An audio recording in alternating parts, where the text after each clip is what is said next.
Presidenti francez Emmanuel Macron ka bërë thirrje për një armpushim në Ukrainë, duke theksuar se paqja është e domosdoshme dhe se Ukraina duhet të jetë në pozitë më të mirë të mundshme për të nisur bisedimet. Në një intervistë televizive për median TF1, ai deklaroi se është i gatshëm të rifillojë dialogu me presidentin rus Vladimir Putin, por vetëm pasi ai të ketë përfunduar luftën.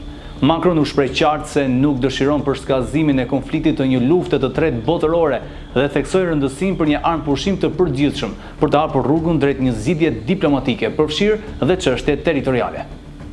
Ai njoftoi se Perëndimi është gati të vendosë sanksione të reja ndaj Rusisë në bashkëpunim të ngushtë me Shtetet e Bashkuara brenda pak ditëve. Presidenti francez foli gjithashtu për rëndësinë e forcimit të ushtrisë ukrainase si një garanci afatgjatë për sigurinë e vendit. Sipas tij, për të shmangur rikthimin e agresionit rus në të ardhmen, është e domosdoshme të vazhdohet mbështetja për Ukrainën në trajnim, pajisje dhe investime ushtarake.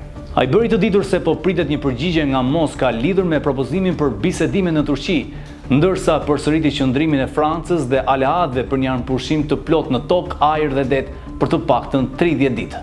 Në këtë mënyrë, tha Macron, mund të hapet rruga për një paqe të qëndrueshme në Evropë.